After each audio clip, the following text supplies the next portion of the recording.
All right, guys, welcome back to another episode of Words Never Spoken podcast. This is episode 31, the big 3-1. I'll be turning 31 this year too.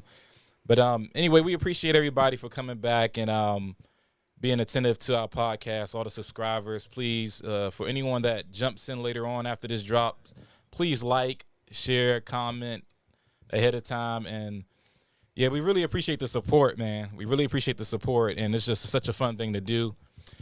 Today we have a very, very special guest. It's funny because I noticed that Envy on Breakfast Club says special guest every time.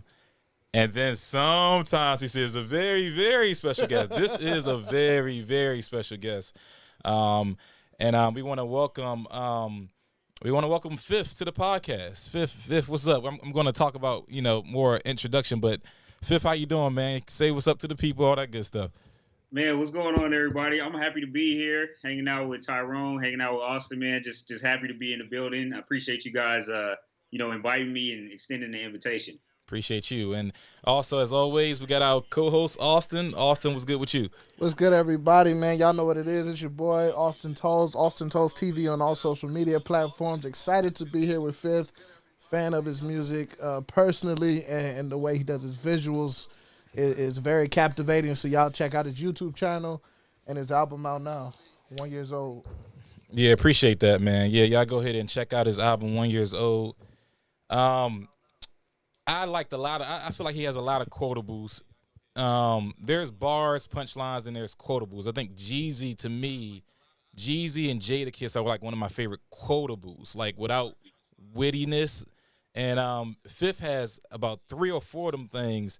And this single I remember from 1 year old. And I'm going to check out the whole album in its entirety. Forgive me in advance for that. All right. Now, look, I'm going to be honest, man. All right, so look, I'm gonna be open and honest, all right? I can still hear that like a mug, though, just so you know. Okay.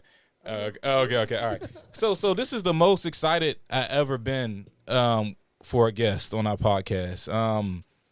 This kind of reminds me of how, man, to be honest with you, it reminds me of kind of like the strong connection that the inevitable organization that we're going to talk about today kind of has for people, because I had one of my favorite battle rappers on here. His name is Heartless. And I ain't gonna lie, man.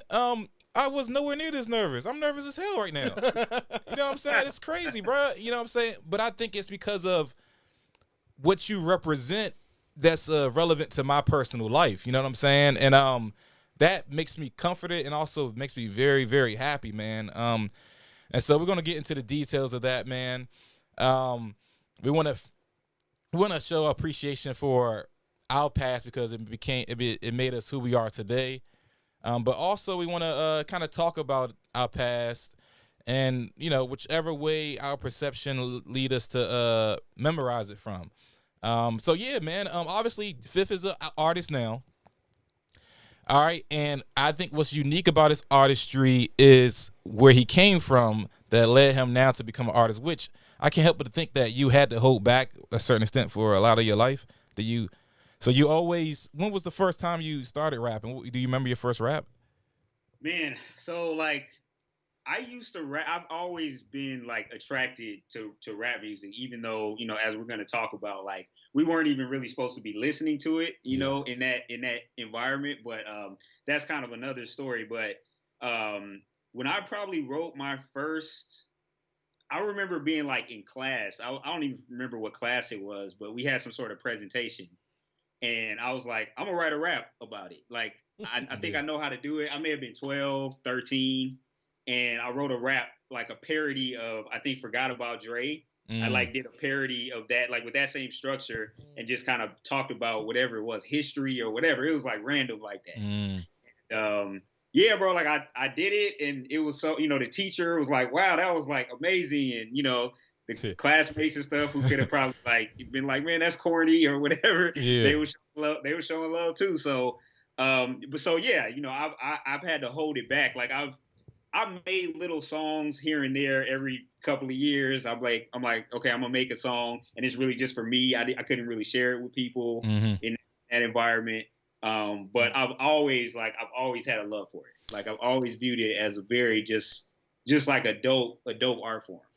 So did you hear this in your household though? Were you able to bring any? So how did you hear the rap songs? Period. Just radio and then the school, I guess. Yeah, basically, yeah. So like radio, even on like the school bus when I was in elementary school, and then I had a cousin that was kind of like, half in and half out of the organization, if you will, and he would like, he gave me my first album, which was Jay-Z's The Blueprint. I think Wow. 2001, if I'm not mistaken. So like when I heard that, I just was like, man, this is so. But yeah, but in my house, it was not allowed, Yeah. not even a little bit. Like, So yeah, so you're from the Bay Area, born and raised, right? yes, sir. Yep. I can only imagine how impossible it would be to keep this music away from you in your area, because you got nothing but legends out of your area when it comes to music, both underground and some mainstream. Man, I like you guys already. The Bay doesn't get a lot of love like that, so I mean that's how we all feel over here. Right, but, right. I appreciate you recognizing that. For sure. And if it isn't obvious to our audience already, whoa! I feel like if I put that in a sentence, that can sound fire on a track. If it isn't obvious to the audience, but so we were raised as a Jehovah's Witness organization, and I know Fifth was baptized at a young age. I think you were baptized at 9, if I'm not mistaken. And hey, it was the same for me as far as rap music, man. It was a no. My dad wasn't even a Jehovah's Witness, and he was like, nah, no rap. It was only 2 raps he let me listen to. That was Tupac Changes and Brenda's Got a Baby. Other than that, he didn't have me listen to no rap. What did he have you listen to? Oh man, now this is the good part. Because I feel like I got it's kind of unique for a black man, I think. But what did he have you listen to? Man, I'm glad you asked that, or bro. Allow you to listen to whatever. I ain't gonna hold you. I listen to everything except country. That's the only thing my dad let me listen to. For real? Was country music. And I feel like, but did you get some of the old school, like the Earth, Wind, and Fire? No. For real? None. Wow. That's why I don't know a lot of old, because I never listened to it. It was never put to me. The first rap album I heard was, and y'all can help me with the title of it, but it was Dog Pound? It was the one where Snoop was on top of the doghouse. Doggy was blue. I ain't hip. I ain't gonna lie. Isn't it Doggy Style? Doggy Style. Yes, okay, yeah, Doggy one. Style. So that's and the only reason I heard that is because my mom. Obviously my parents weren't together, so I was living with my mom at the time. Mm-hmm. My mom had that CD hidden because my mom was also Jehovah's Witness, but she had that CD hidden up in her room, and I found it. Wow. When I was just in her room one day, and I just started listening to that joke, and I was like, what have I been missing my whole life? I think I was like in middle school before I heard my first rap. That's way sooner than me, man. Like, bruh, like, I feel you, man. Like, my first album was the Carter 3, man. When I tell people that, they think that's blasphemy, even though it was good. Yeah. But they like, you ain't hear the Carter 1? Bruh, I was 17. I was working at Best Buy. And, bruh, I was 17. Only thing I heard before this was all the commercial stuff. That's why Eminem was my favorite rapper, because he was always... Bruh, I saw a lot of people purchasing the Carter 3, and I said, what the hell is this rap joint? And I was like, I don't get it. What? I said, there's no way a whole rap album is good like this. Bruh, changed my life. Dang, changed my life. That's when I went to Blueprint 3, and that's when I went back from there. Okay. You know what I'm saying? So yeah, man, look, I'm a battle rapper now, Fifth. Like, for real. So that joint clearly was ingrained in me since then, man. So I want to talk about your rap career, man. Like, okay, so your first video, it was don't tell me. No. The Cost of Doing Business. All right, so bruh, first of all, salute to that video and the amount of time that you took, and the amount of time you taking your time on it, man. Because, man, first of all, I want to salute you, period. Because I ran across your videos as a new baby waking up, and I ain't gonna lie, man. Seeing you, I think you were the only second black person I saw the video of, and I was like, let me check this out because it had a lot of views at the same time. And man, it's probably similar to how you felt about John Cedars. It was what kept me was how opposite you carried yourself compared to how it was expected to me because of the way it was described and apostate to be. You know what I'm saying? And Fifth, I don't know you, but I think from my observation skills that you had made a conscious effort to carry yourself a certain way and choose a certain words. Like, re-looking at your thing, I noticed a lot of times you were very anti-dogmatic. You were like, in my opinion, well, that's what it was for me, you know, and that kept me watching your videos because you weren't trying to push nothing on anybody. You were just simply telling your story, you know, and so I salute you for that. So that carried me to your music video. First of all, I want to ask you this. Were you blown? Did you have to shave again to do the video, to be the witness?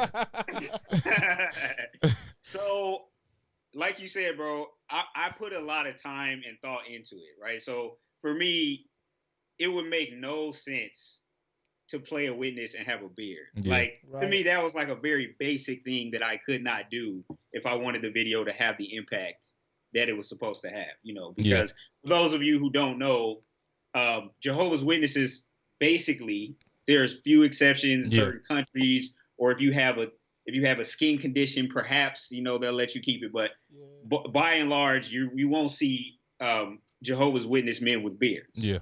And there's a whole story behind that that's not really relevant to what we're talking about. But so basically what I did was on a Friday, I shot the roof scenes, just the performance scenes. Okay. And then as soon as that was over, after that, like, expensive haircut, I just chopped it all off. Wow. Right. And you can probably imagine it was a long beard, you know, so like it took me a while. And I literally, since I, you know, left from being a Jehovah's Witness, I've never shaved my beard.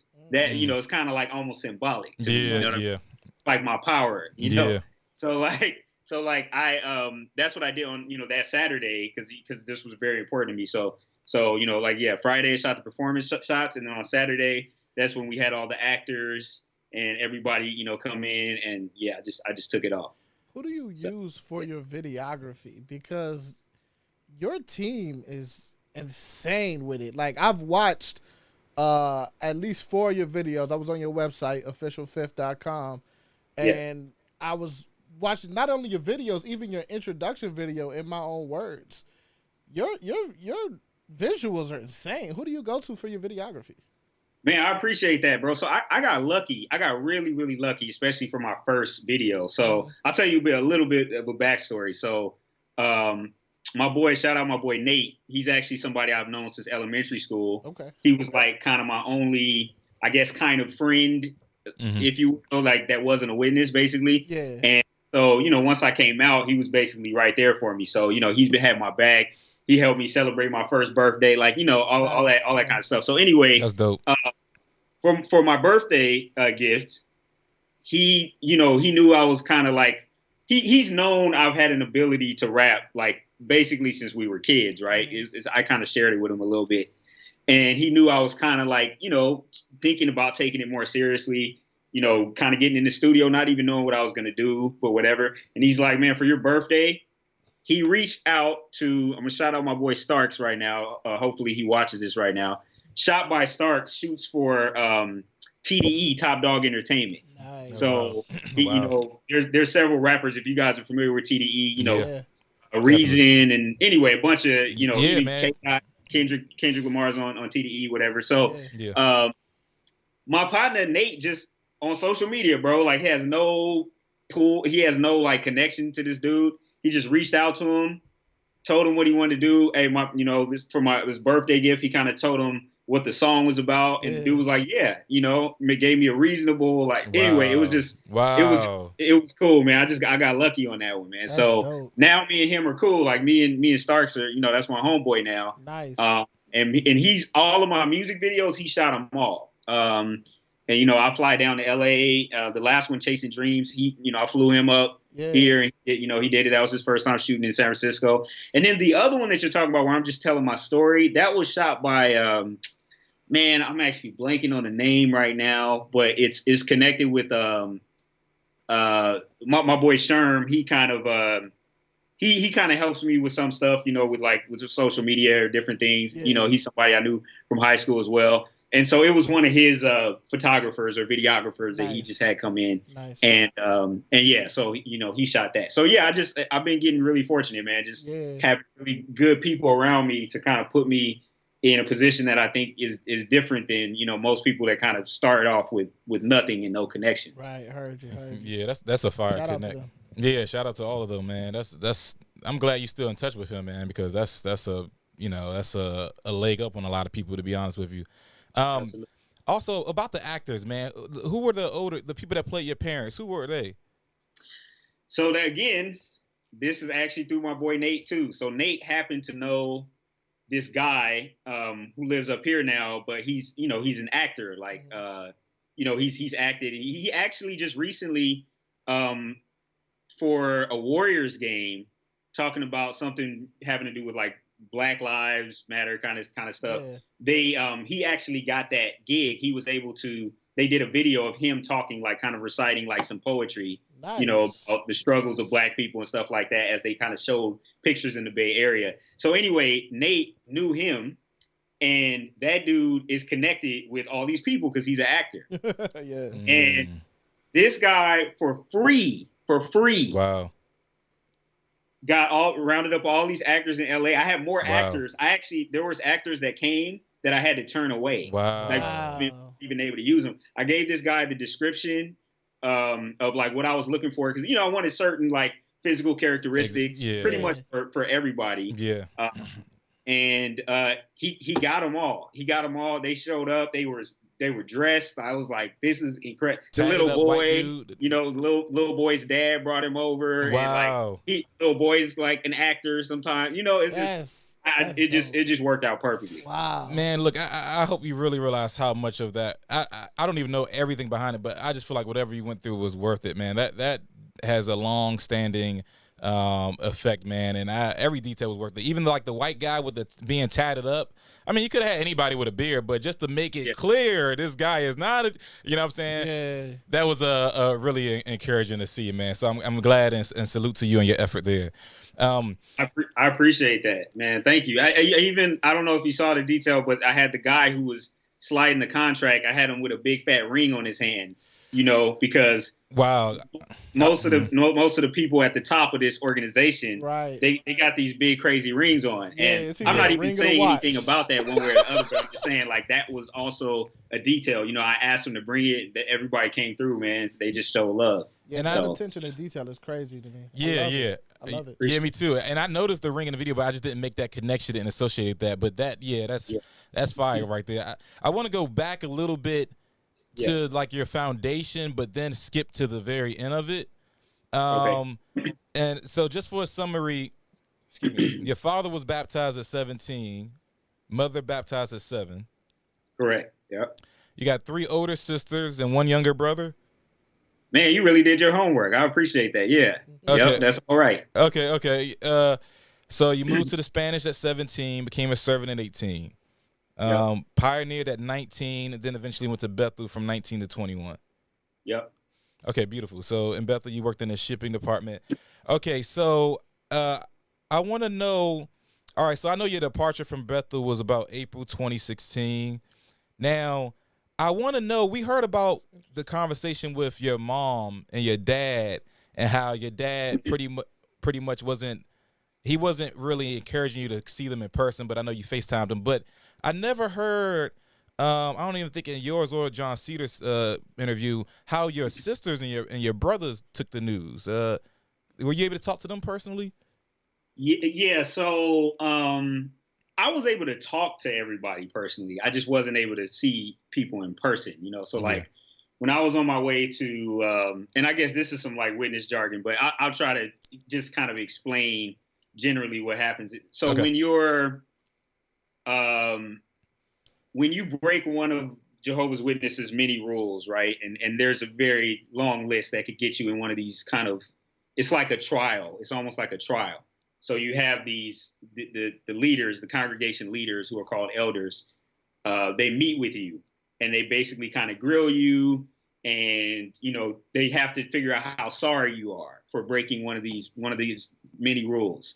And if they decide that you're not as sorry as you need to be, then you can be disfellowshipped, which is like an excommunication. You get cut off from everybody, including your family, just anybody who's in the organization is supposed to cut you off basically completely, like no communication. So anyway, I was on my way to one of these trials, for myself. And on my way, I did tell my parents. They knew. I think my brother, I may have talked to everybody at that point. I may have talked to everybody. And then afterwards, I called everybody, and even like some friends I had, I called them, and then that would be the last like conversation I had with them. Yeah. Yeah, man. So I was disfellowship 3 times, right? So bruh, I was fighting to get back all 3 times. Now the first time I didn't get back the right way. The second, the next 2 times I did the right way. So I was like, what is going on? Isn't the Holy Spirit supposed to hit me? Now, the reason I brought that up is, for me, the first conversation with my mom, my brothers, it was hard. The second was kind of like, here we go again, guys. You know what I'm saying? So they was kind of like, oh, this nigga is not, he's just, Now, but what stood out to me also, though, is your brother, your youngest brother, he got baptized, I think, at 13, you mentioned, right? I think my brother got baptized at 16. Oh, he got 16. Oh, okay. All right. So look, and this is going to sound like the Discovery Channel when a lion tries to see the gazelle that's like last in line or whatever. But do you think that do you think that you ever had thoughts of, because of your brother getting baptized later, maybe he's more likely or most likely to wake up eventually? No. For real? Not at all, man. I hate to even like respond so like forcefully. Yeah. But dang. No, I think it's because I've like dreamed about that. You know what I mean? Yeah. Like, but my brother has literally not had a conversation with me in going on 5 years. Like, since that call that like, hey, elders decided I'm not sorry enough and I'm getting disfellowship. That was like the last conversation. I mentioned, I don't know if your listeners are familiar with the Leah Remini show, Leah Remini, Scientology and the Aftermath. Absolutely, yeah. But yeah, so, that's a series about Scientology, but she deviated from it once. I saw the episode. You did a great job. It was witnesses. Yeah. Yeah. And I was on that episode. And on that episode, I talked about how I popped up at my brother's wedding, like a couple months after I was already excommunicated. Right. I was just desperate, man. It's difficult when you leave an environment like that. Man, people kill themselves, bro. Like it's wild. Like, you get to feeling very helpless and stuff like that. So I just was desperate, to like see my family again. So like, I heard through the grapevine that my brother was getting married, and I showed up with some of my cousins, and I basically my dad basically, was very upset and was like, it was almost like, how dare you come here, and it was crazy because it's like, man, like, you haven't seen me, like, you don't even know if I've done something to harm myself or nothing, you know what I mean? So it was just, it's crazy. It's just that programming, that programming is really, but yeah. So anyway, that's when I saw my brother, and I talked about that on Leah Remini. Like, I saw him, but he basically didn't acknowledge me, and so it's like you're a ghost, once that happens, people that, my brother's 3 years younger than me. Obviously, I've seen him his whole life. We're best friends our whole lives. Apparently, we fought like brothers, like all of that good stuff. But it's like he doesn't exist anymore. It's really, really wild. Yeah, really wild. Yeah. And I saw that Leah Remini. Can you hear me, by the way? You can see me? Okay. And I saw that Leah Remini episode, and I think it was either that episode or was another time you told the story. I was like, bruh, I could tell that scene was like a effing movie on that day. I could just tell. It was the way you said it. I could tell you were holding back some stuff, not like maybe tears too, but just the intensity. And I was like, that whatever happened at that scene was wild. And I'm sorry to hear about that, man. That sucks, man. I want to say that me and Austin are in a ExJW chat. We got a little club going on, and one of the guys he was shunning his brother for I think 8+ years or something like that. I'm not gonna say his name, but and they reunited eventually. Nice. And so I hope that serves as some encouragement to you, man. I mean, look, man, by now I'm sure with your advocacy, you heard of other people that they thought would never wake up. You know what I'm saying? I have an elder that was 30 years in that woke up, and I'm like, I remember the first time seeing him with a beard. It was the weirdest thing ever. But yeah, man, I hope the best for that, man. And you know what? Let me ask you something, man. Do you feel like, I think maybe it's just me because of what I'm seeing and what I'm opening my eyes to, but do you feel like COVID is allowing more people to wake up? What do you think about that?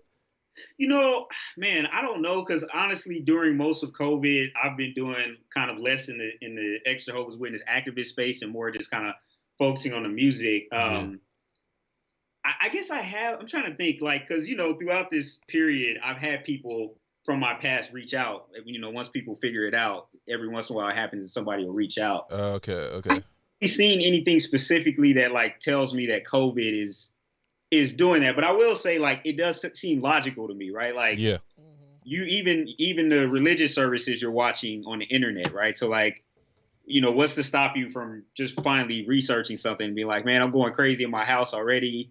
Like, you know, I think a lot of Jehovah's Witnesses struggle with the belief system. I mean, you know, I can't put a percentage on it, but like, when you talk to a lot of people when they come out, it's like, yeah, man, I was struggling. Even though I was doing this and this and this and this, it didn't really add up. But you can't really, you know, you don't want to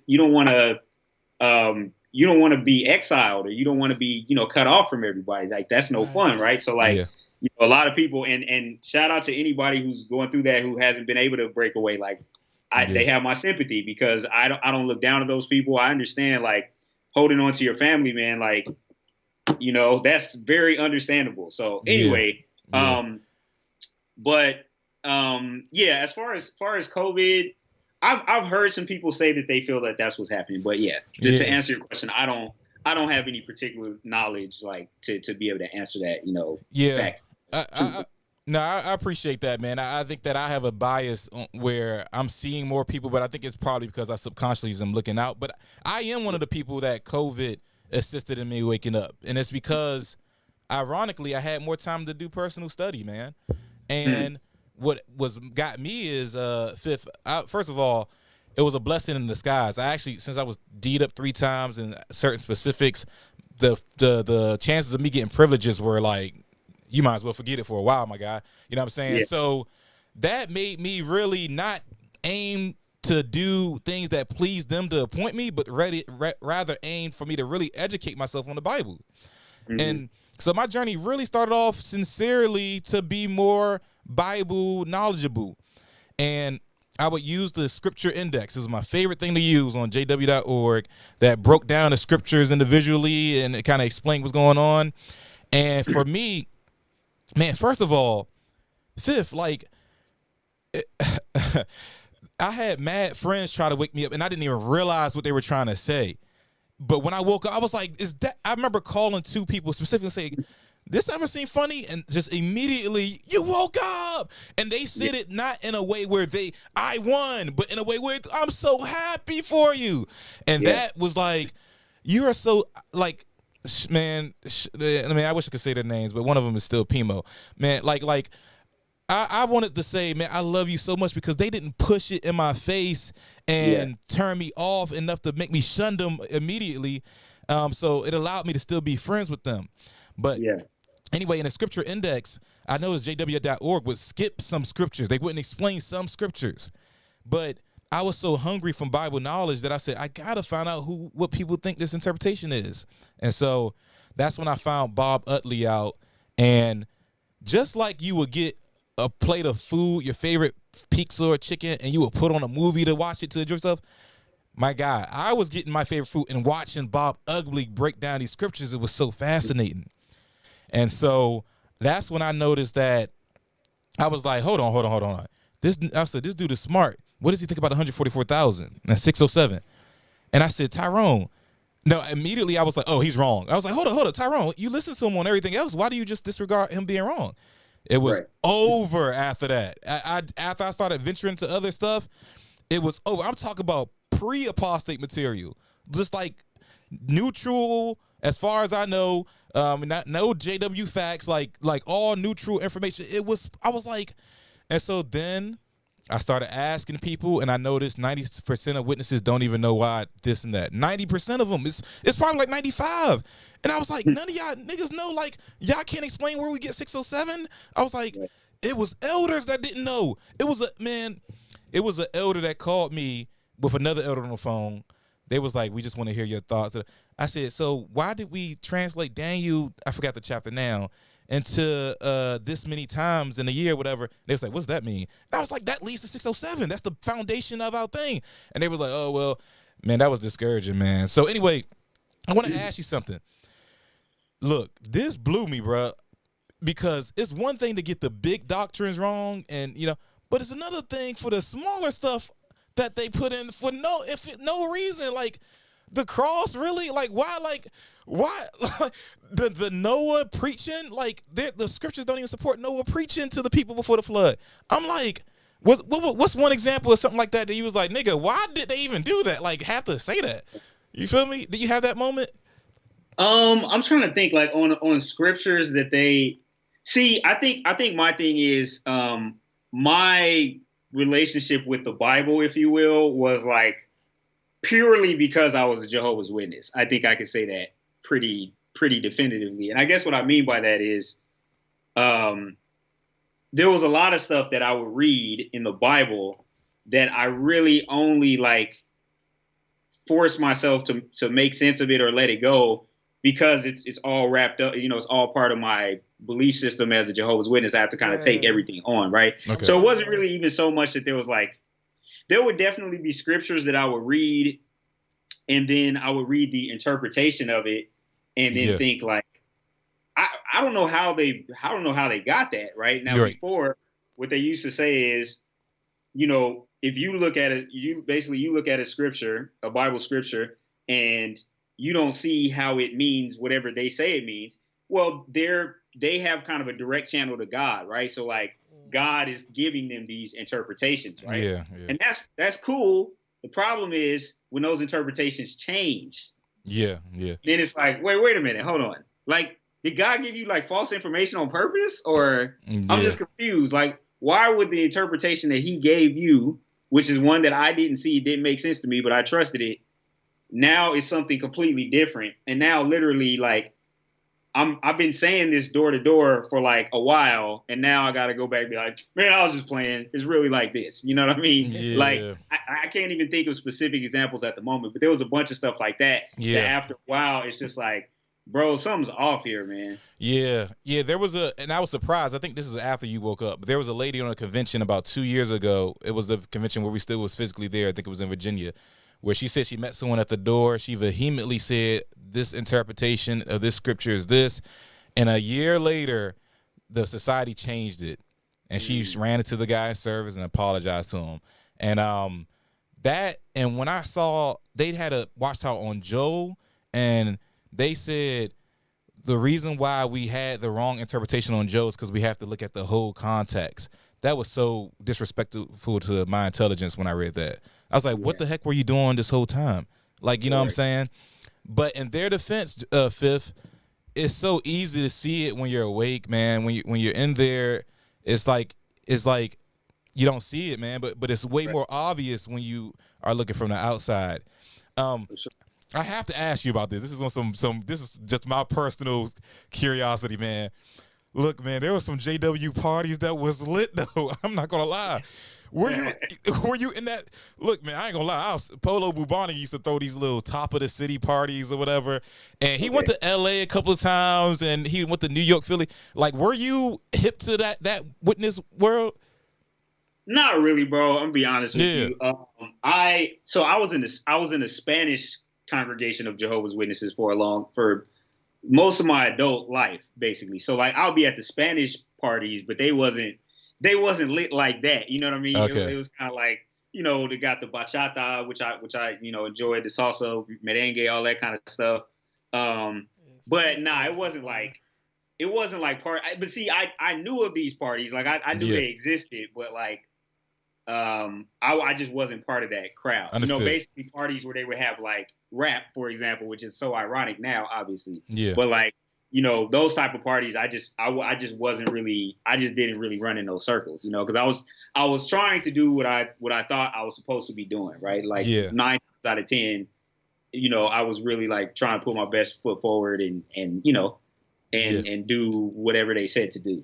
So nah. Understood, man. I went to first real quick shout out to everybody in the comments, Rob, Quincy, and Angel Dog. Thank you for tuning in. But yeah, I can relate to the Spanish parties because I went to Mexico for 3 years to serve with Anita's Greater, and I stayed with a brother Ponton for 3 months in Mexico, and it was like when I was 17, and the parties were cool, man. The Spanish party was cool. I got tired of them quick, man. But it might have been because I sucked at salsa. But man, I got tired of that joint. But it wasn't one bad bachata song I heard, man. All them drinks was catchy. Bachata is fire. I still like bachata to this day. Yeah, then good music, good dancing. And they had I said it's like the Before I Let Go of Spanish people. The Suavemente. I know you heard that joint, dog. That joint is like the Before I Let Go of Spanish people, bruh. For real. But so look, so while we on music, I wanted to ask you about the album that you put out last year, 1 year old. We're coming up next month. We're coming up on the 1 year since the release of that album. So shout out to that. It's called 1 year old on all streaming platforms. But you got one bar in particular from a song that caught my attention, and it's on My Way. And this is when I was like, and obviously I've heard you rapping, so I know you can tell a story. I know you got wordplay and all that. But this particular bar just stood out to me because it lined up with some other stuff that I was thinking about. So in this bar, you said, I had a change of heart. This was post-op. That bar, I was like, that joint was so fire to me because... Hold on, say that. I had a change of heart. He said, I had a change of heart. This is post-op. And it's on a song called On My Way. Yeah. And correct me if I'm wrong, but in this song, he's basically, I feel like you're talking about on your way to your dreams, achieving your goals. Is that it? Okay. That's it exactly. Yep. Okay. That's so exactly what I'm on his about, way to his dreams, achieving his goals. And when he says, I had a change of heart, this is post-op, obviously change your heart by leaving religion. The reason that stood out to me so much is because I often think of everything we do since we've left this, we've got a second chance at living life, right? So we're learning everything almost all new all over again. We're in a completely different space and time. And post-op, depending on what your surgery was or what you had to do, you got to learn to walk again. You got to learn to breathe again. Like little it's post-op, like post-operation. Yeah. Oh, I don't know why you're saying post-op. I had to change heart. Okay, post-op. Yeah, okay. All right. I got you. That joint was crazy to me. I loved that bar. Man. What is the inspiration? Like, obviously, we've talked about your background, so we know your background. Yeah. I want the what's the thought process, the inspiration behind the choice of words, the bars that you pick out, your beat select. Like, give me that. That's what I want to hear some of that from you. Man, so like my creative process, man, is I just throw on a beat. I still like I'm so new with this thing, kind of, you know, to a degree that like you know, I like different kinds of beats and all this kind of stuff. I don't really have like one specific sound, I think, all the time. But yeah, so like, I mean, I don't really know how to explain it, man. I really just, I put on the beat and then I just start, like, sometimes I'll just be walking around the neighborhood with my headphones. Yeah. just kind of saying some stuff, working on some stuff. Sometimes I'll be at my day job and I'll come up with like some sort of metaphor or wordplay, just like kind of randomly or based off of something that actually happens. Right. Like that actually happened to me like 2 days ago. I forgot what it was, but I was talking to my boy and I said something. I was like, man, that actually could be a bar. Like, I'll be doing that. You guys could probably relate since you guys. Yeah, definitely. Yeah, I was battle rapping when I was in the meetings. Like I was a battle rapper. It was double life like, but I wasn't cursing in my battles or anything like that. It was weird. But I remember the I would get mad bars off of the talks that was given. You know what I'm saying? Like I remember they said moon, and I was like, moon. No, they said mood. Your mood, because they said mood swing. I said mood swing. I thought of a bar, mood swing. Then I thought of the mood ring. So now I definitely can relate to that. I actually have to turn it off for me to be sane, like, because I'll interrupt a productive conversation and say, "What did you just say? No, say that part again," and then have to write that crap down. Do you want to say who some of your favorite artists are? Your favorite rappers? Sure, yeah, bro. My favorite rapper it's been kind of difficult for me to come to this conclusion, being that I'm from the West Coast, and Pac is my second favorite rapper. My first favorite rapper is Sean Carter, Jay-Z. I know. I was just letting it sit. He said Jay-Z, like, just so y'all know. But now go ahead. I don't know how big rap fans everybody. I know y'all. Yeah, you're right. Yeah. Just in case, but yeah. So that's 1 and 2, and then after that, bro, like I kind of go all over the place, man. Believe it or not, E40 is one of my favorite rappers. He's from the Bay. Wow. Obviously, believe it or spoke not. to him a lot. We believe it. In the Bay Area, you gotta love home. Play like all these, like just I like individuality. That's one thing that I always appreciated, about rap. But like even like Scarface, for example, big huge Scarface fan. Nipsey Hussle, when he died, he was probably right there at the top of my list. Like first heard Nipsey Hussle because I was really big into all these like kind of metaphors and plays on words, and that wasn't Nipsey's strong suit, at least not at the beginning. Nah. But I started really listening to what he was saying, and I'm like, wow, man, this is powerful in the way that he's delivering it. It's just like I could feel it in my soul. I don't come from the type of lifestyle that he comes from, obviously, but like it's just so impactful. Like everything he would say, the way he would say it, you knew he was authentic. You knew he was really speaking his truth. So, Nipsey's up there. I think Eminem is one of the greatest lyricists. One of the greatest lyricists that we seen. Man, I'm trying to think of who else I like really. Kendrick, I'm a big fan of Kendrick. And those are some of my favorites off the top of my head. Who's your sleeper? And Q, his IG is in the description of the video. It's official the 5th on Instagram. But who's your sleeper? Like somebody that people are shocked to hear you say that you really like. It doesn't have to be your greatest. It doesn't have to be a top list. Just like a guilty pleasure artist, somebody you like listening to that nobody expects to hear from you.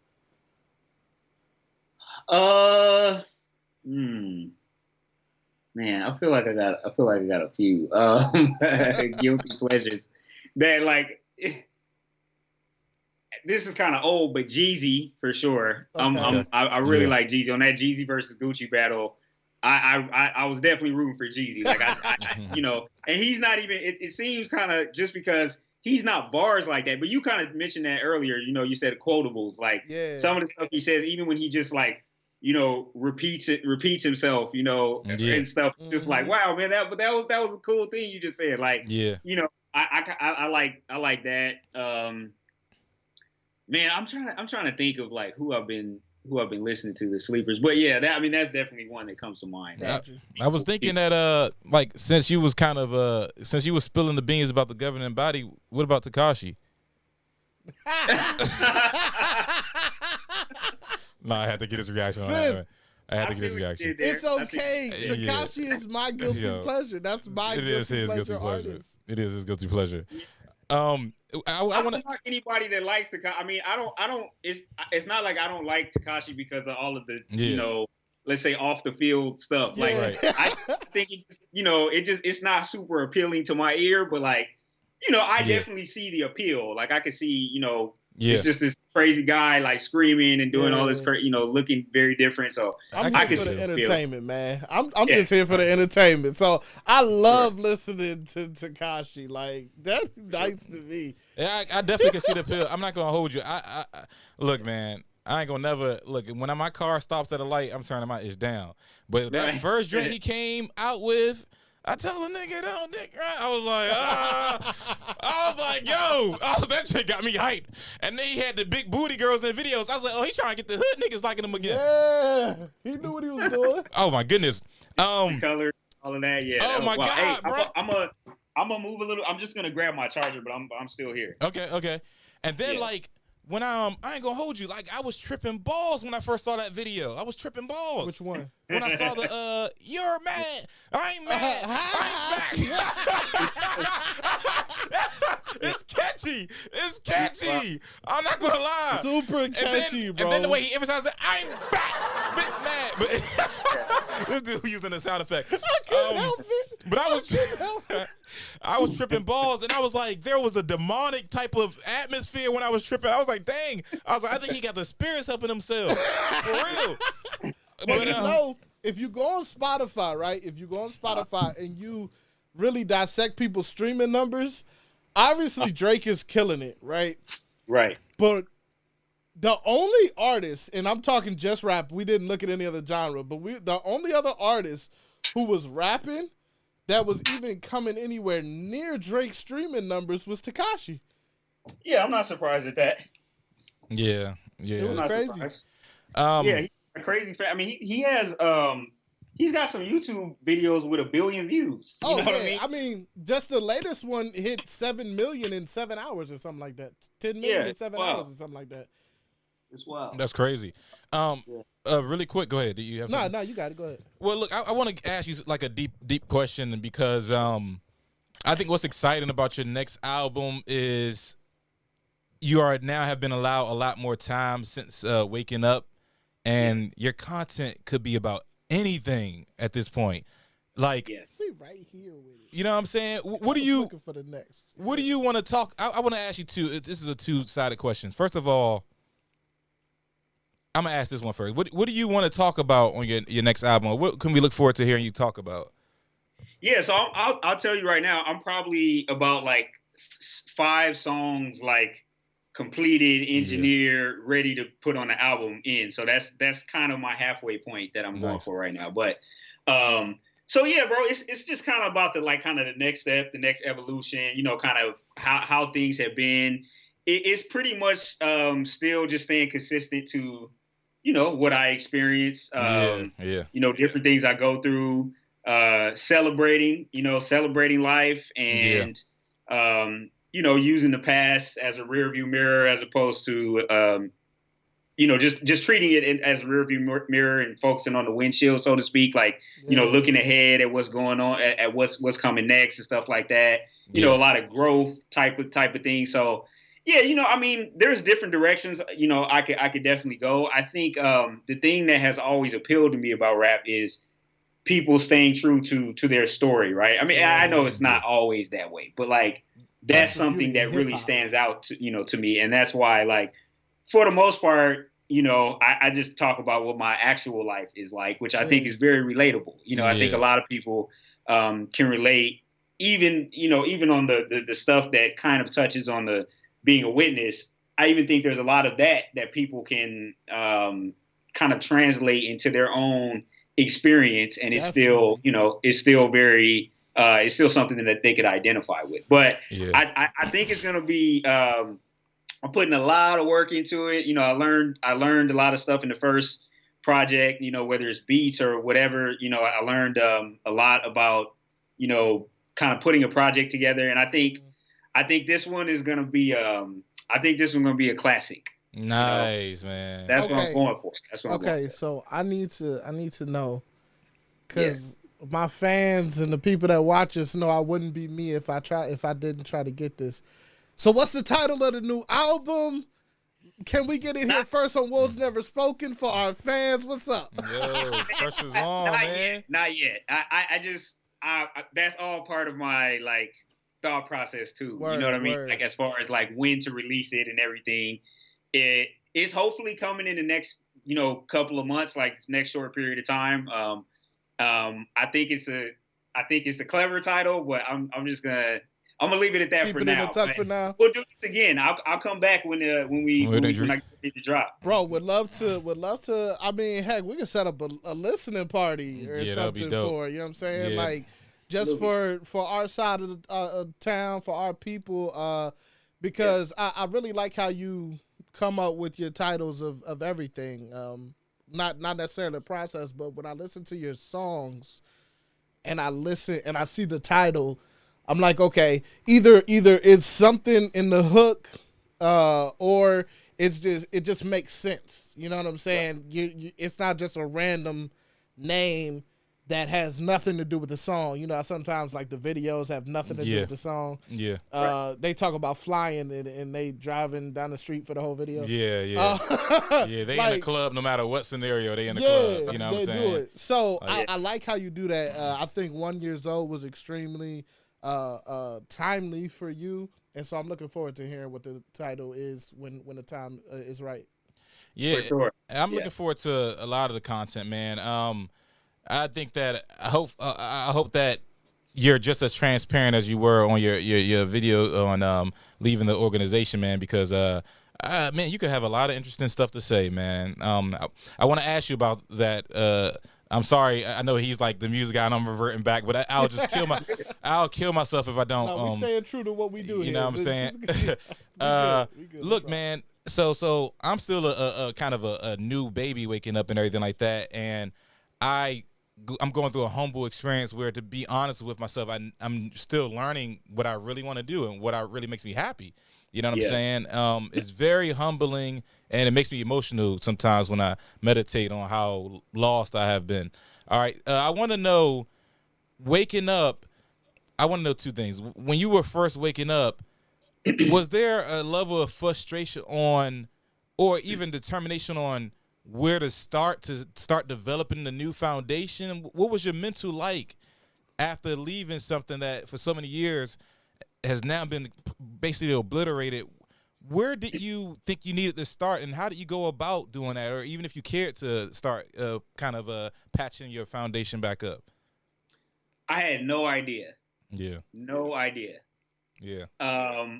I went through a lot of depression. You know what I mean? I've mentioned that in songs. I'm pretty sure already. I mentioned it in the new project. Man, man,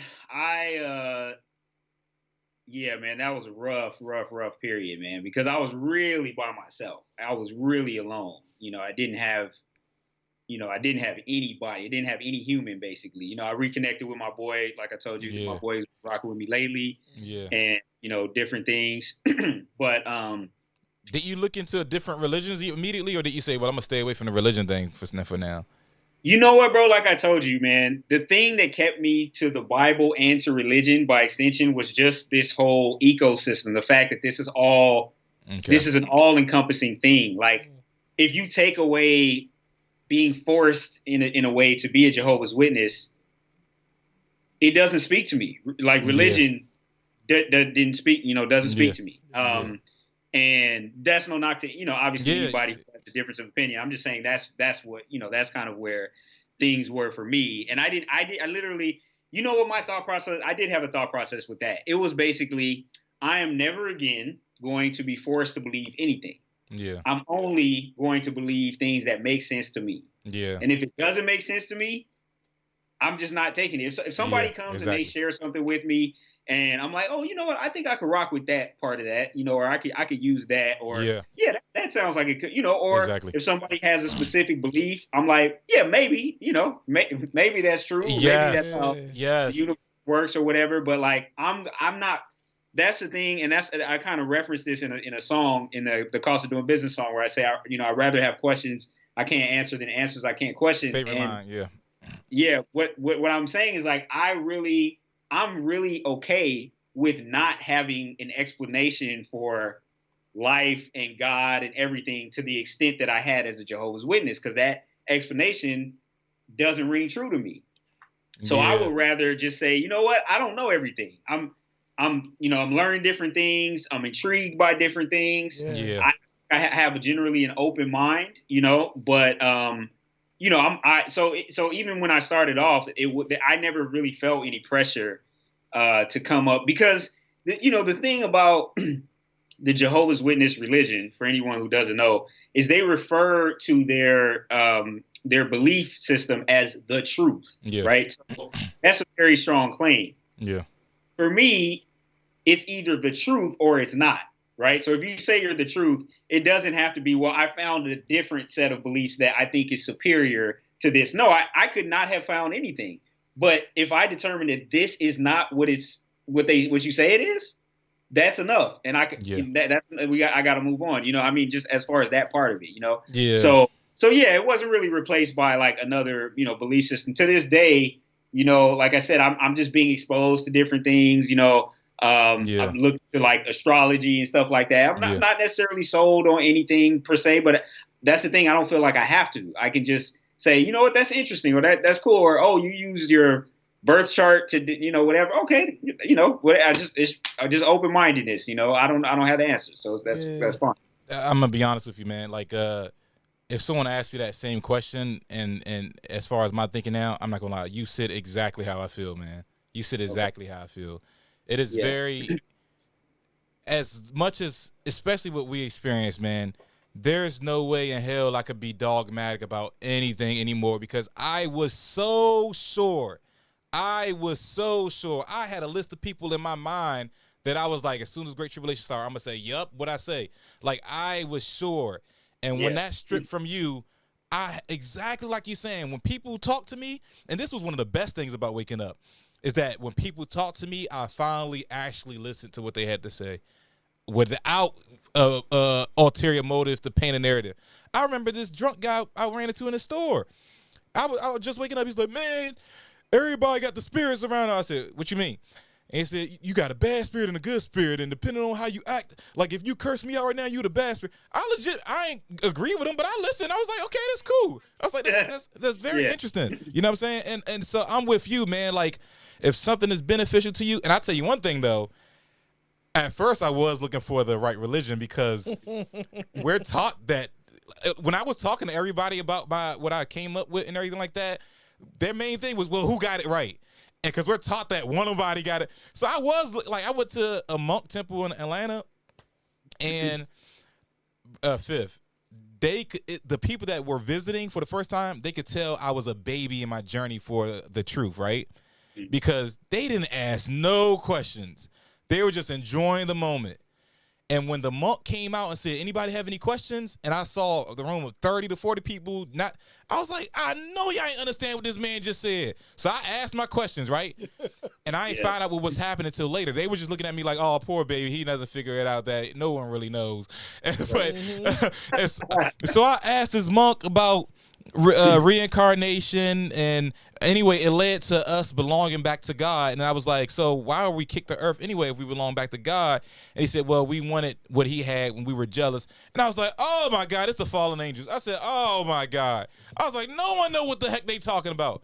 And so I'm with you, man. I'll listen to whatever, apply the good part to help benefit my life, and I'll pray to God that he forgives me for my ignorance, and he keeps in mind my past that led me to believe what I am. And I feel like the God that I want to serve will keep that in mind, and not to make an excuse to do anything, but I just think it's just such a reasonable conclusion to make, man. I want to ask you a deep question.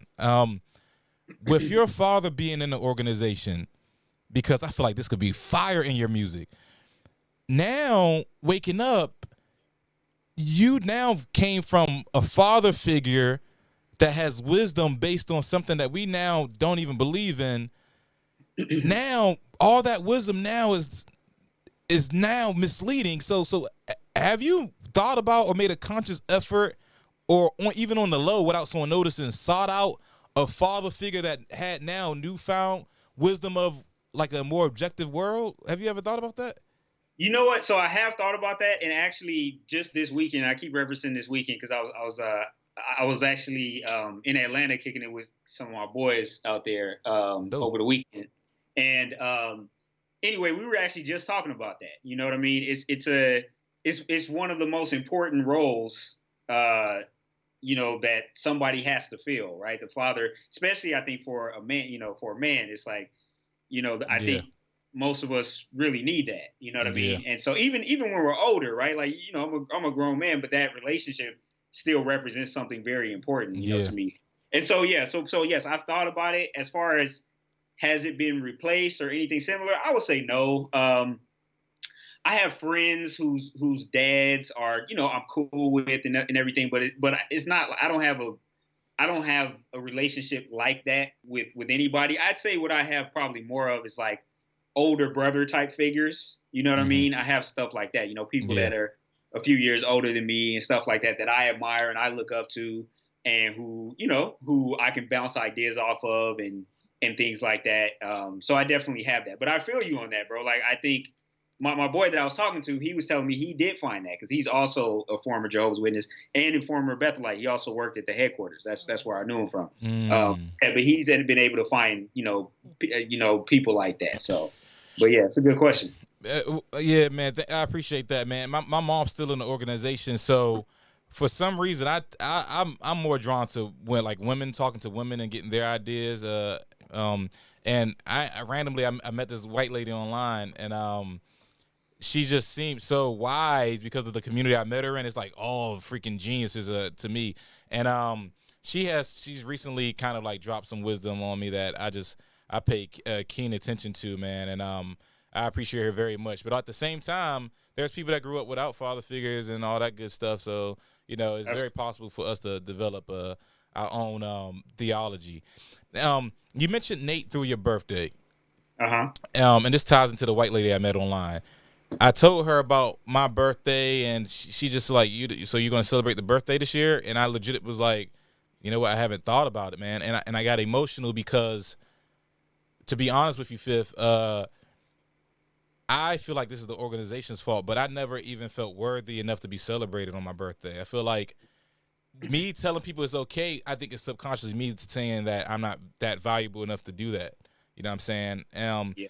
And I think I went back to a dream I had where I cried because I walked in my apartment and there was a surprise party for me. And I never thought ever that would happen for me in life. You know what I'm saying? You celebrating your birthday, was that an emotional moment for you? Can you kind of walk us through that?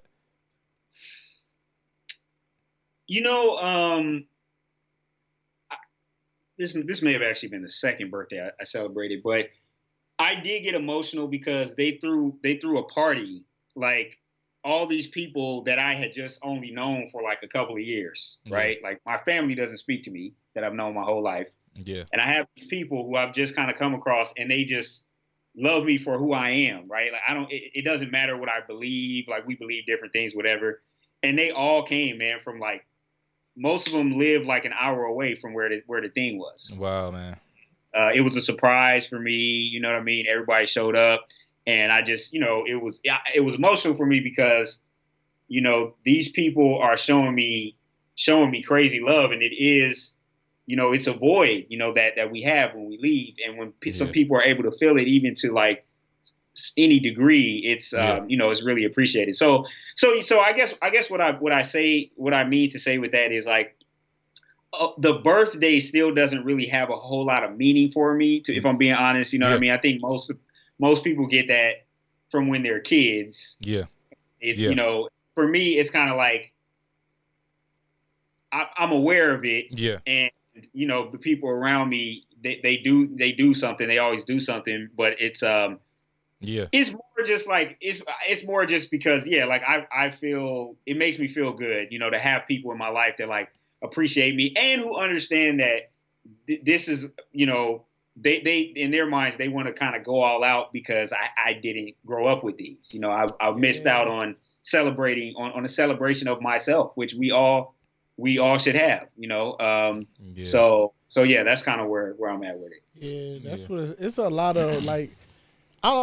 To me, it's only like it's landmark times that I feel like I want to do something. For example, this year I turned 30. So, like, I want to enjoy, like, I want to bring in, just to me, because to me, 30 is significant. for me personally. So like we're gonna be in Vegas, October 10th through the 14th.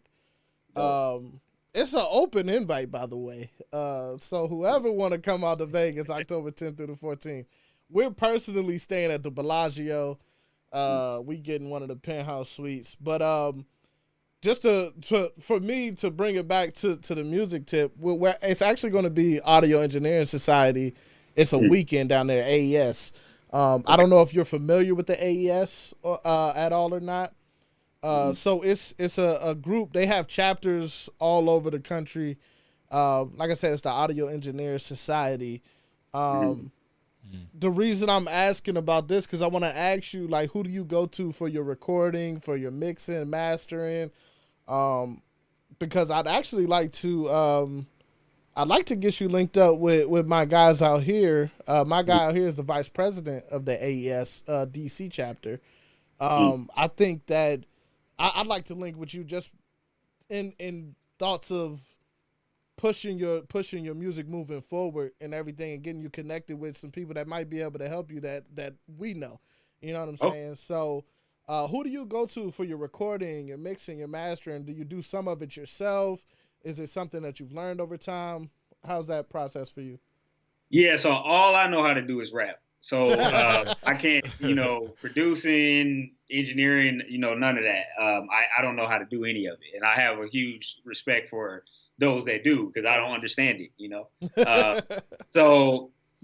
so that's actually the guy who engineered all of my stuff from the first album. Shout out to Sky, thank you. I actually went to high school with him. Nice. And we didn't really have much of a relationship, to be honest, but when I kind of started doing the music, he's linked in kind of with one of the bigger record labels out here or whatever. So and he has some credits with some big artists, some of your favorite artists from the Bay Area. Nice. So he's successful with that. So again, I guess it was just another thing of me just kind of getting fortunate and that kind of thing. But yeah, so Sky Thank You is the one who engineers, masters, who mixed and mastered everything for my first project.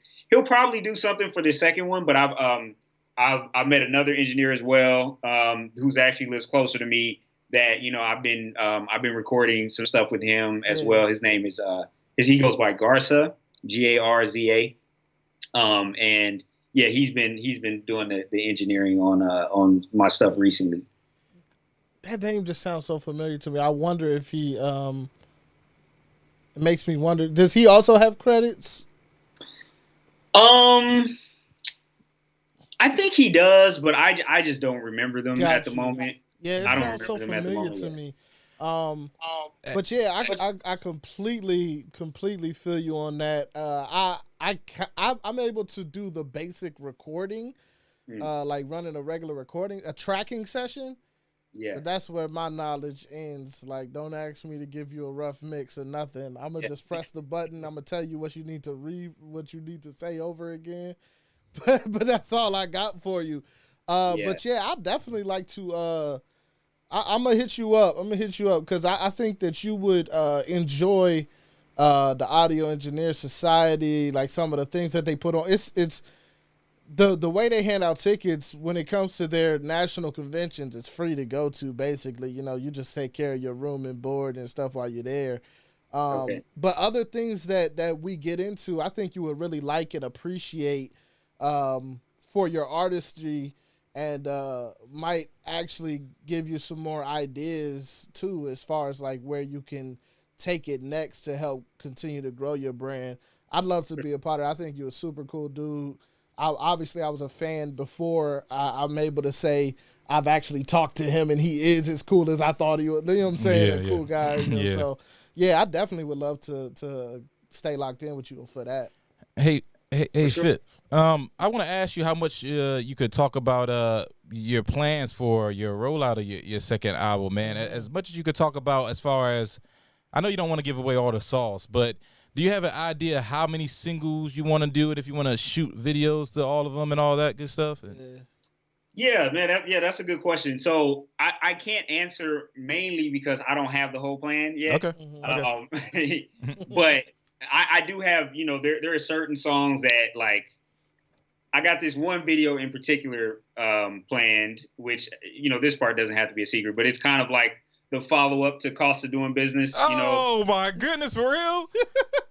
Yeah. So that's actually the first time I kind of dropped that information. So I get that. That's an exclusive for you Oh guys. yeah.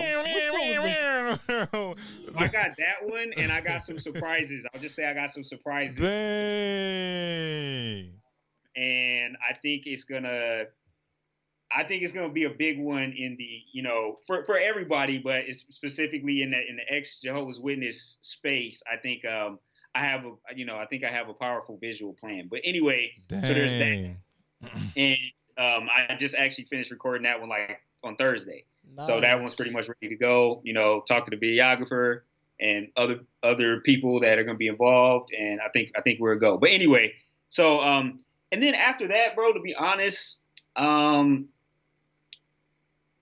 don't know for sure if I'm gonna I'm gonna drop that. I'm thinking that's gonna be the first one, okay. And then maybe one other song, and then kind of like let the audience kind of indicate which one is their favorite. You know what I mean? And that's kind of what I was thinking, because I didn't really do that last time. I just kind of made videos of the stuff that I wanted to make videos from, which it worked out because I think that was like for the most part, it was people's favorite stuff. But that's what I kind of would like to do. I would kind of like to put it out and kind of get, you know, look at the numbers and say like, okay, this is the one everybody likes. So when this video comes out, it'll be like, that's my joint right there. You know what I mean? Like, I think that's kind of cool to do. What do you think about the idea of just dropping singles before just dropping the whole album, just dropping singles? Russ kind of talks about it, the rapper Russ. What do you think about just promoting a single heavily and waiting for the momentum to be behind the singles and then dropping that album after that? Yeah, I mean, I'm very open-minded to this whole thing. Like, I don't have this figured out. You know, like I think I did the best that I possibly could on the first one. Yeah. You know, I'm open to ideas. You know, I'm trying to talk with different people, like mainly just kind of pick their brain, but I'm, you know, for the most part doing it myself. So, I mean, that's not a bad idea. I think I like the idea at where I'm thinking right now. I think I like the idea of like, let's say by the time the second single is out, there's a full project. Now this, like I said, this project will have more songs than the first one. Yeah. I'm shooting for 10. That's what I'm shooting for, is 10. And that's probably the lowest I'll go. And then, you know, if it's 11 or 12, but they got to be really solid. Like, there's a bunch of songs that I've made that will probably never see the light of day. I'm really trying to get the cream of the crop, you know, in there. So it's an evolving, you know, process even in my mind, but I think it's gonna be good, man. I think people are gonna rock with it. Yeah, because there's multiple ways you could do it. I talk to people about this side of it all the time, the marketing side and everything. I think, to be honest, the same way you come to figure out who you are as a person, you have to know who you are as an artist. Are you a singles artist, or are you a project artist? I have one friend who is not a single artist. None of his songs sound like singles. He only writes songs in the concept of an album, right? And some of those songs may come out to be like, he could push it as a single, but he hates singles. He only wants to drop full projects. He likes bodies of work. Hove is his favorite rapper as well. And then you have the other side of it where you have those people who just write great music and are able to put it into a body of work. And it's easier for them to be single artists and just drop single after single after single. But there's this sweet middle ground that nobody talks about, because I don't think a lot of people have the knowledge of the industry enough, where there's a game you can play where you can actually make yourself chart on Billboard, where if you put your song release 3 months, 6 months, I think it's 6 months out, from it's either 3 to 6 months, that pre-save, if people go and pre-order and pre-save your single or your album, all of those pre-saves count towards you charting, because the second your song or album drops, all of those count as if it was a first night, first second stream. And it can help you chart on Billboard and things like that. I think you have a solid enough fan base that you can get people to want to pre-order or save with a little snippet 3 to 6 months out. And you could possibly, now you might not be on Billboard Top 100 your first time around, but Billboard is more than just the top 100. You have Billboard Rap. You have Billboard, I think they're coming out with Rhythm Trap or something like that now. Like, there's so many different ways you can chart on Billboard. I think you are in a unique position where you could possibly make that happen, I believe. So that might be a path you might want to consider. Yeah, I'll take that on board. I appreciate it. Hey, Fifth, real quick, I know that we're giving you a lot of rhetoric on the music part, but man, my last thing is I want to point out my brother. His name is Thank You, and I want to humbly say that I implore you to. He doesn't want anything. He's been studying the game for 10 years, and he jumped out to get the budgeting side. But he is very knowledgeable on marketing strategies. He studied for years how people blown up. He knows when people are lying in their interviews on how they get put on. I guarantee, and he won't even be a long conversation. He could point you to the right direction and what he feels like, at least, man. And I know that you'll at least get some gems out of what he says, because the kid is smart as I don't know what, man. So I just want to say that, man, and just point out his name is Thank You. He's on Instagram too. But that's it on the music side. I'm a push or whatever. But okay, man. You answered a lot of my curious questions that I had. Oh wait, I do want to ask you: do you read any books at all? Man, not as many as I should. But yes, I do. So like one of the books I read most recently is called A New Earth. Actually, this tattoo that I got is from that. This For is real? Dang, it must be a good book, man. Yeah, I say that so not even sarcastically. This is the expression, "This too shall pass," but it's in Farsi, because as I was reading that book, I realized that phrase or that quote is like a Persian adage, like it originally, is from that language, from Farsi. So, yeah, that was a book I read, just kind of talking about consciousness and kind of getting out of your own mind and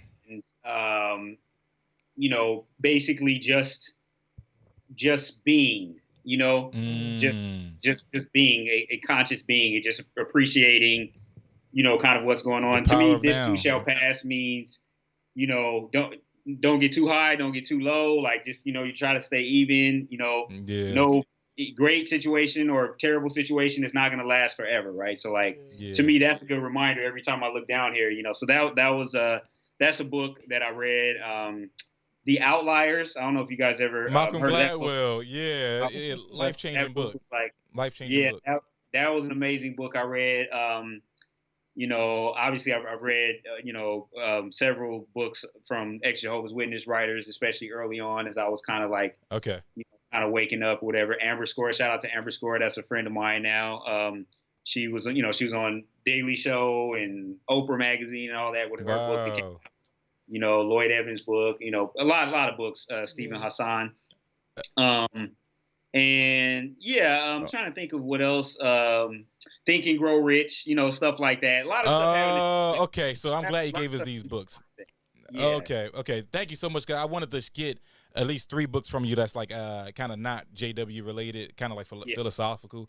Sure. Malcolm Gladwell he's one of the guys that really got me off reading, man. I first read his book Blink, and then The Tipping Point, then The Outliers, and now I'm big on this guy named Jordan Peterson, who's a clinical psychologist, but he's very knowledgeable, I think, in theology. But anyway, dog, I'm so happy that you took the time to join us and kick back. Sure. I don't know if I said this, but we're from the DMV area, DC, Maryland, and Virginia metropolitan area. I'm in Clinton. Austin's. I'm not gonna say your city just because you want to hide it. I didn't even want to say Clinton live. I ain't gonna lie. I don't have it. I'm a nomad, bro. But I'm a nah, nomad. I'm mad. I wish I could edit my city out just in case somebody get mad at me. I don't have a city. But anyway, they don't know where this is. Kansas City, Missouri. I'll tell y'all that. I'm originally from Kansas City, Missouri. That's my hometown. But other than that, I don't really have a city that I claim. But yeah, we're East Coast guys, man, and we really appreciate your time. And man, I hope that people are excited seeing this, as I'm going to be excited at rewatching this, because we know your story, your ExJW story, but I think here we got to kind of see more of your newfound man. You know what I'm saying? Which is always dope. Look forward to the project. I'm gonna get your first one first, and then the second one. Them drinks better have bars, bro. I'm a bar nigga. I like J. Cole. I like Lupe. I like Kanye. And I need some bars. I'm a battle rapper. We flip words all day. But yeah, if the beat's tight, they gonna hold you over anyway. But we appreciate that. Austin, Sure. I'm not gonna lie to you. I'm really. I know you have a lot of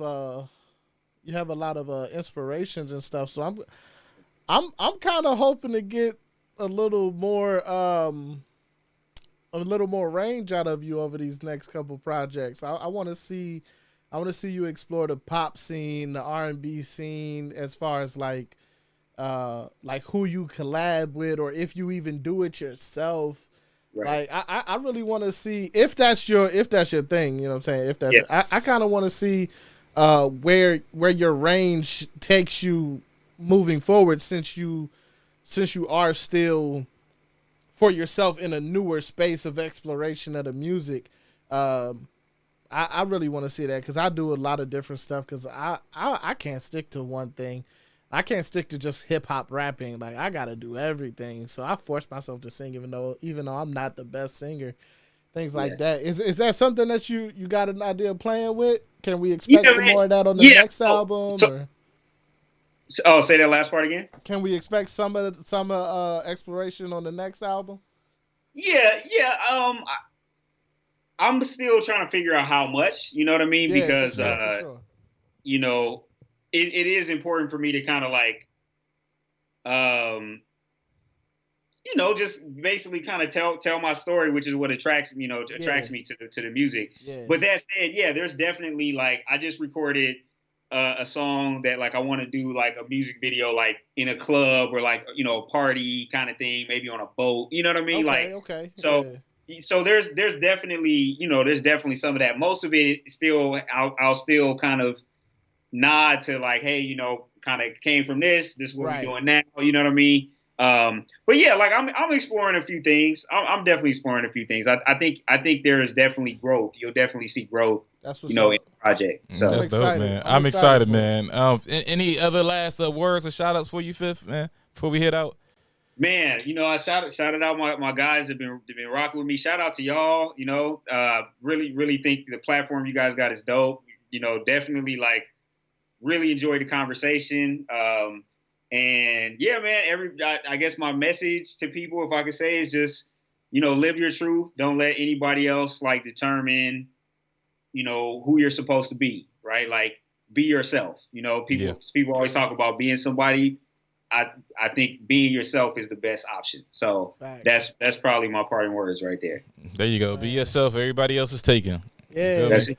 Definitely appreciate those words from you. Thank you for coming on. Yes, sir. This is Words Never Spoken, episode 31. Shout out to Fifth. All right, y'all. Good night, everybody.